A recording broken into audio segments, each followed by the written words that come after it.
Now that you're an expert on the heart, you're back for more. You want to know about the blood vessels, right? It's our final PowerPoint for Unit 1, so let's get started. Introducing blood vessels. The cardiovascular system is composed of both the heart and the blood vessels. These two are going to work together, the heart pumping and the blood vessels carrying the blood out throughout the entire body.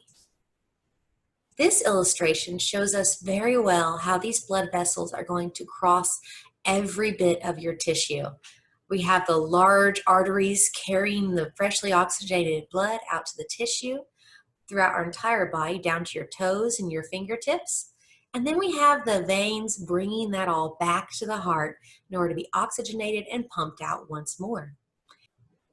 Here we can see where capillaries in the lungs are going to bring in oxygen and then take it out to capillaries in the tissue and give it to all of those cells that need oxygen and nutrients to function. Let's look at those blood vessels in greater detail. Here we can see all three of them. Arteries are going to be strong, elastic blood vessels capable of holding in pressurized blood, carrying it away from the heart. Veins, on the other hand, carry blood towards the heart, but by that point it's lost the pressure, so they can be a little bit thinner. We don't need that thick muscular wall anymore. Capillaries are the thinnest and smallest of the blood vessels, and it's here that we're going to see an exchange of nutrients and gases across the membrane. First, we're going to look at the structure of an artery. With blood vessels, the center of the blood vessel is going to contain the blood flowing freely, and this opening in the middle is called the lumen. Now, around that lumen, we are going to wrap several layers, and these are called tunics. Tunic, originally the word is used to refer to a garment. It could be a loose-fitting one in Roman times, or it might be something like a police tunic or a soldier's uniform. So with tunics, they are going to wrap around that lumen, and we see three different types. First, the closest one is the tunica intima. This is the small layer of endothelial cells that are forming the actual inner blood vessel. Now, the tunica intima is very smooth and thin, and it's through this that we're going to be passing all of those red blood cells and all of the nutrients.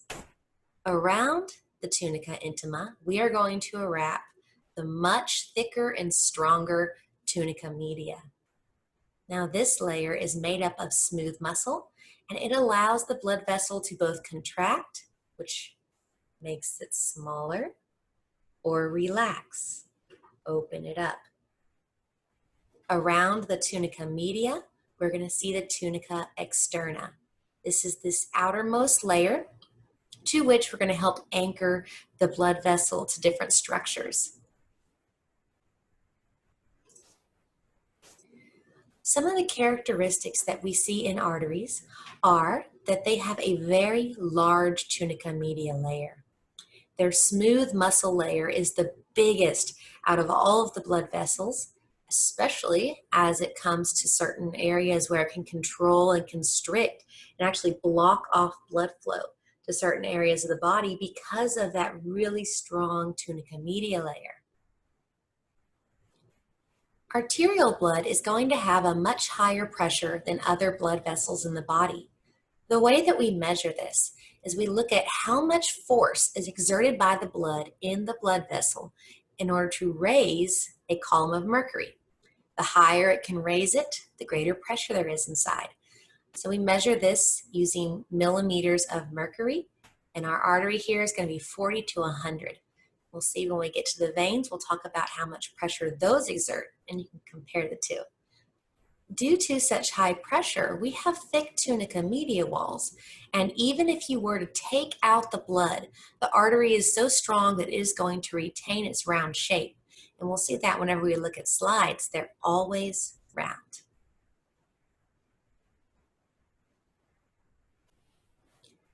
Now that we've come to the vein, can you spot the differences?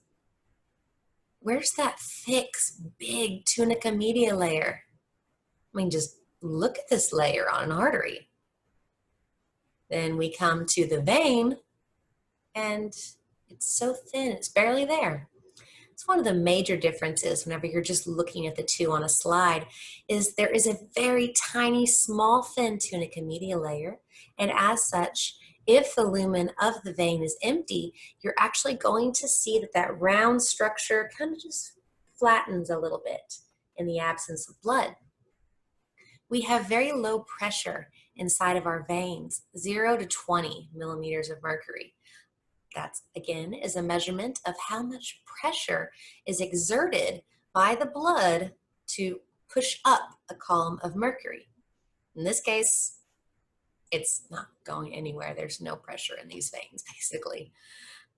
Because there's no pressure, in order to move the veins, we're going to have to use several different mechanisms and structures that we're going to talk about in detail later. But the big one is that these veins actually have valves in them, very similar to the semilunar valves. They can remain in a closed position. When blood is pumped up, they open and then they close again. This prevents any blood from traveling back down through the veins. Say gravity, trying to pull blood back into your feet. We're trying to pump it upward. And so to keep it going, prevent any backflow, we'll use those valves. The difference between an artery and a vein on a slide are easier to show you than to tell you. Can you spot which one is which? This is an artery with a huge, thick tunica media layer, pretty thick tunica externa as well, filled with high pressurized blood, and here's the vein. Look at how narrow their tunica walls are in comparison. Over here, we once again see an artery with a very thick tunica media layer, a large tunica externa on the outside, and a vein. Because of that low pressure, it's kind of been squashed out of its round shape, and it also has very thin tunica walls in comparison.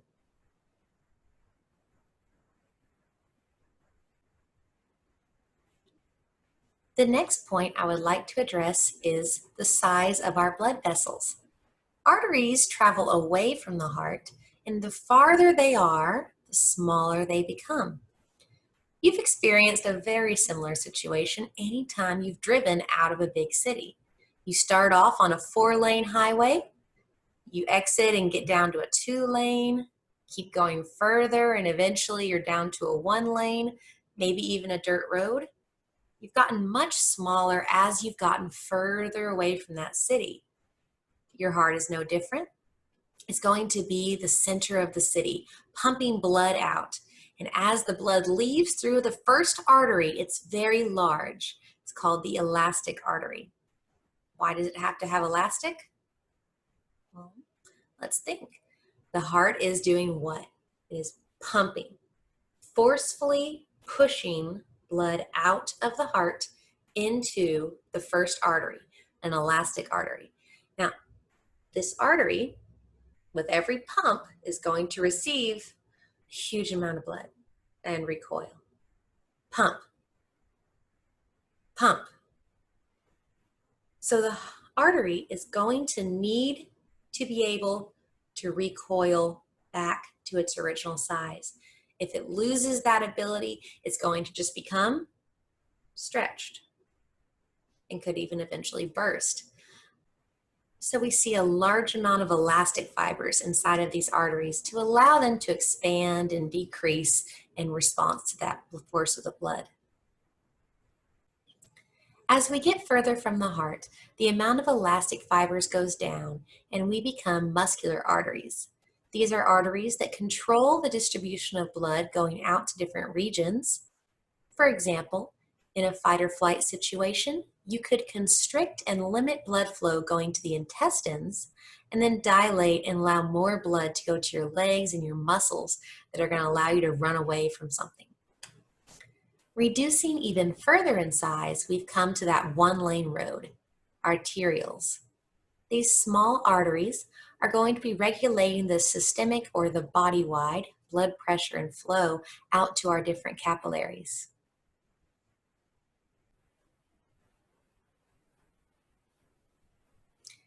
My next point concerns how the body controls the pressure inside of the arteries. Your blood vessels can squeeze that lumen, the opening, constricting its tunica media layer, shrinking the lumen, or can open up, widening the lumen and allowing more blood to go through. This is called vasoconstriction and vasodilation. This illustration shows us a normal cross-section of a blood vessel. Here is going to be vasoconstriction, where we shrink the size of the lumen. Here it's vasodilation, where we have increased the size. Here it's vasodilation, as we have opened up and widened that lumen by relaxing the muscle. A great illustration of constriction dilation is actually a garden hose. Your garden hose, if that faucet is turned on, has a lot of liquid pushing through the lumen, trying to escape out the end. Normally, an uncovered garden hose that's open is going to let all of that water escape.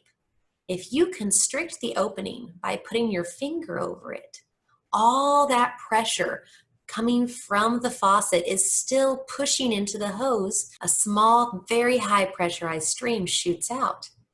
There's water backing up in the hose and still coming from that faucet, but there's only a tiny opening for it to escape through. So our pressure has gone up. Release the hose, take your finger off, and you allow all of that water to go through, and the pressure goes back down to normal. Constriction and dilation. Staying with the hose example, what do you think would happen if you put your finger over the end and constricted it and caused more pressure to build up in the hose, but somewhere along that hose there was a weak spot where the wall of the hose started to degrade and actually began to balloon as that pressure built and built until the hose burst and all of that water escaped and flooded out. That same thing can happen in your blood vessels. It's called an aneurysm. An aneurysm is when the arterial wall over time, if it's an elastic artery, maybe your elastic fiber started to give out, or if it was a small artery in the brain, maybe it just weakened over time. But that artery wall began to get bigger and just thinned and ballooned until finally it burst. The severity of an aneurysm is going to depend on what artery burst. Was it a very small artery that only had a limited amount of blood traveling through it that maybe we can get into surgery quickly and repair? Or was it your aorta? Was it one of the largest blood vessels coming directly off of the heart? In which case, in a matter of seconds, you're going to have pumped out liters of blood into your abdomen. Unfortunately, those you cannot repair fast enough.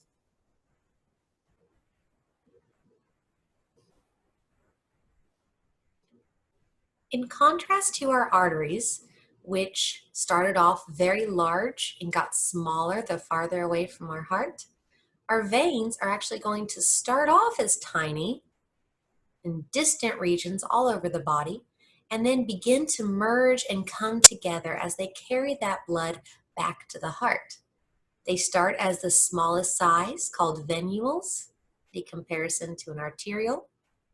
Those merge into small, then medium veins, finally becoming either the superior vena cava, which drains your head and upper body, or the inferior vena cava, which drains your legs and lower body. Those two bring the blood back into the heart.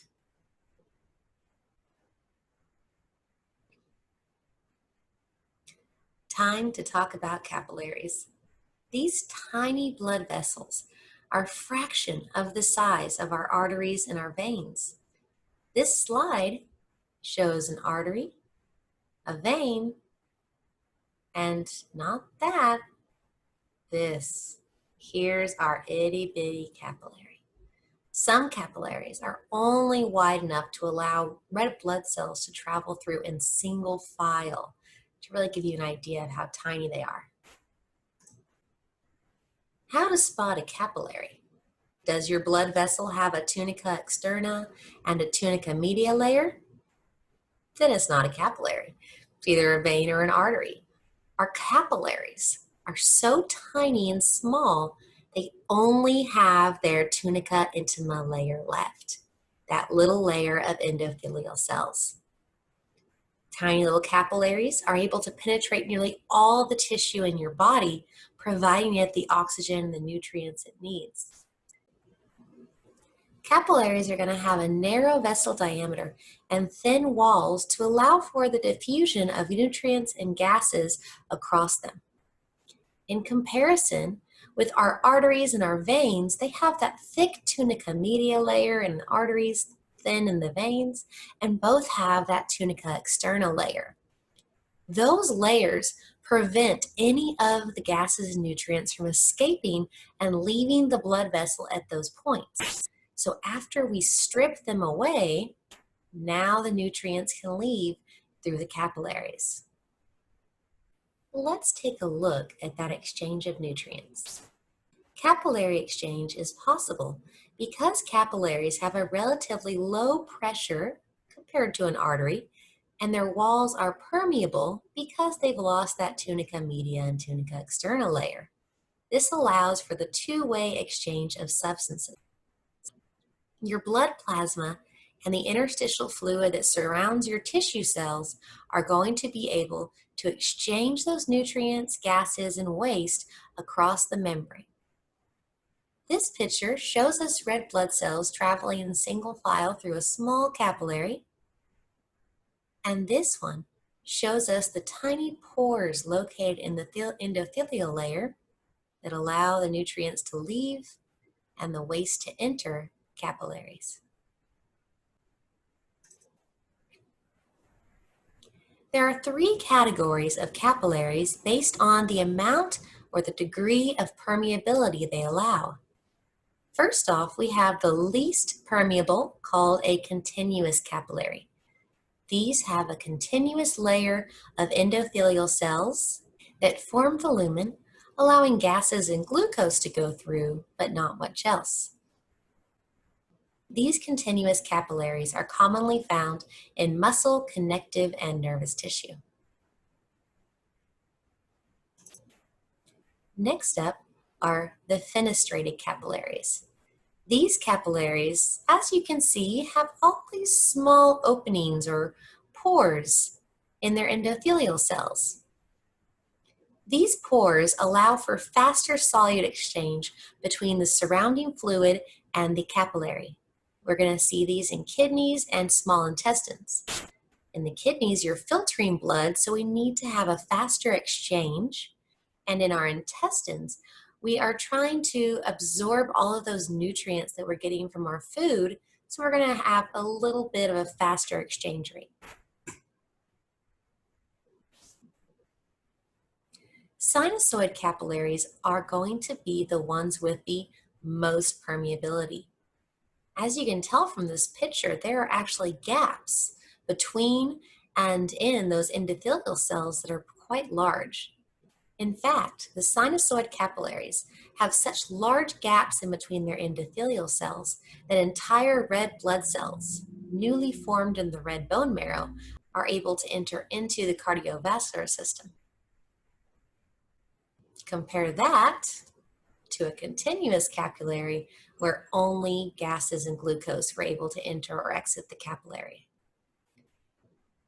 Capillaries are going to be forming networks throughout the systemic body tissue. Every bit of tissue you have has a capillary network running through it. Now, each one of these are singularly called a capillary bed. They are fed by an arteriole and drained by a venule. The connection in between the two is a tiny blood vessel called the metarteriole, seen here. Arteriole is where blood enters, goes into the bed through the metarterial and exits or is drained by the venule. Your medarterial is going to provide the blood to the true capillaries forming the bed. These tiny capillaries are where the exchange of nutrients and gases and wastes actually occur. We see this network formed.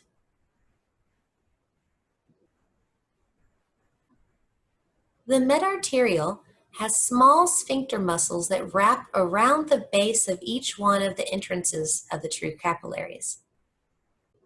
If this capillary bed was located on your skin and you entered a very cold environment, we can close the sphincters, shunt the blood through to the medarterial, and not expose all of that blood to the cold environment.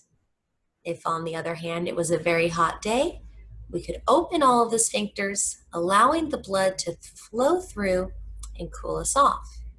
Blushing is a good example of this. If you become embarrassed and your pink cheeks flush very bright pink, all of those capillaries are opened up, bringing more blood to the area and giving you that pink look to your skin. This gives the body control over whether it wants to fill the true capillaries and have maximum exchange of substances and spread of blood, or if it wants to shunt it straight through to the venules and return it to the heart at a faster rate. What else do we need to consider when we're talking about capillary exchange? What about the fluid surrounding the capillaries? All of our systemic body cells are bathed in fluid. Part of why you're over 50% water. All of your cells are filled with fluid, floating in fluid. So this combination makes it perfect for all of those chemical processes that require water and fluid in order to happen. The space around the cells in your tissue is called the interstitial space, and the fluid is called the interstitial fluid. It's actually the same fluid that was inside of your capillaries, called your plasma, but when it leaves a capillary and goes out into the interstitial space, we now call it interstitial fluid. In the same way, if interstitial fluid enters a capillary, it's now called plasma. So it's really the same thing, but different names based on where it's located. That brings us to the methods of capillary exchange. These include diffusion, vesicular transport, and bulk flow. Let's start with diffusion. Diffusion is when something moves from a high to a low concentration. This requires no ATP. It's not against the concentration gradient.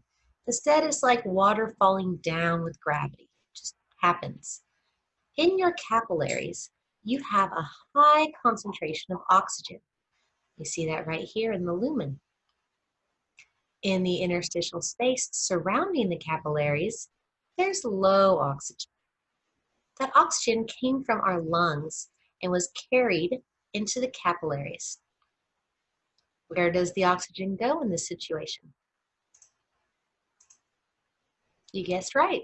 It goes from the high concentration inside of the capillaries into the low concentration surrounding it in the interstitial space, thus providing oxygen for all of those tissues. Gases like oxygen and carbon dioxide are small enough they can easily cross that membrane without a problem. Here's a situation where we have a waste product being produced by the cells, carbon dioxide, and it's building up to high concentrations in the interstitial space. What happens? It goes into the lumen of the capillaries, where there's a low concentration of carbon dioxide. Then it's carried to the lungs, we breathe, and it removes the carbon dioxide, bringing in the fresh oxygen and bringing that back to our cells. In contrast, some substances are too large to travel through the membrane like the oxygen and the carbon dioxide did. These substances need a vesicle to transport them across the membrane. Substances are shown in green, the inside of the lumen. A vesicle forms around it, allowing it to be removed from the capillary into the interstitial space. That process takes time. You have to form the vesicle to move the solute across the membrane. What about whenever we need to speed things up? Then we use bulk flow. Bulk flow is the mass movement of fluids and solids through pores or fenestrations. It moves out of the capillaries because there's high pressure inside of them on the arterial end, but towards the venous end, the pressure could go down low enough that interstitial fluid can actually come back into the capillary. This illustration shows us the different methods of capillary exchange. Number one is diffusion through the membrane, used by oxygen and carbon dioxide and some other lipid-soluble substances. There's another one that we didn't talk about where you can actually move between the endothelial cells. We talked about movement through the fenestrations, that's bulk flow, and vesicular transport as the large substances are going to be moved via vesicles.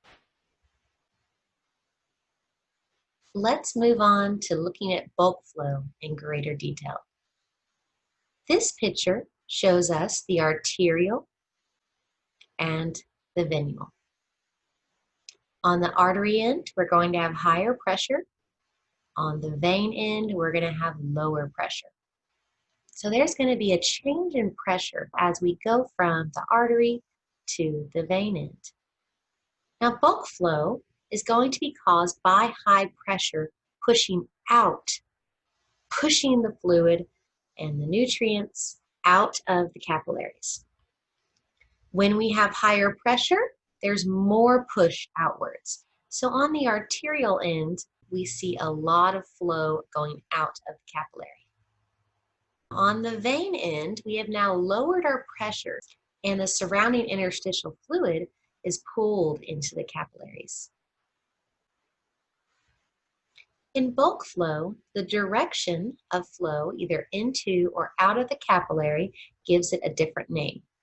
Bulk flow out of the capillary is called filtration. This occurs on the arterial end due to pushing everything out of the capillary. When the direction changes and bulk flow moves into the capillary, we call this reabsorption. This occurs on the venous end, and it's going to happen after filtration. So filtration pushing out on the arterial end first, then reabsorption coming back in on the venous end. Direction of bulk flow is controlled by hydrostatic and osmotic pressures. We're going to talk about them on the next few slides. First, we have hydrostatic pressure, or HP. HP is the force exerted by a fluid on the structure containing it. How much push it has trying to go out. The force is going to be highest in your arteries and lowest in your veins. As blood enters the capillaries on the arterial end, it has high pressure when it first enters, and it pushes a lot of that fluid out of the capillaries. When we get towards the venous end, that pressure has gone down, and now the fluid no longer exits the capillary. Once more, hoses are giving us a great illustration of this. On the left, you have high pressure, and everything is squirting out as fast as possible. On the right, it's a little less pressure, it's more of a drizzle. So this is it decreasing. Towards the venous end, it would even go lower to the point where the water wasn't even coming out. In opposition to the hydrostatic pressure, we find colloid osmotic pressure, or COP. This pressure is not pushing out, it's actually pulling in. Large proteins and solutes in the side of the capillaries, too large to escape during bulk flow, are actually going to pull the interstitial fluid into the capillaries. Both hydrostatic pressure and colloid osmotic pressure are going to be present in the capillary at all times. Question is, which one is highest? On the arterial end, our fluid moves out in filtration because hydrostatic pressure is higher. On the venous end, COP is higher and it's going to pull the fluid into the capillary. Here we see arterial end, high pressure, net movement out of the capillaries due to higher hydrostatic pressure. On the venous end, we have low hydrostatic pressure and higher colloid osmotic pressure. So we're going to be bringing that fluid back into the capillaries.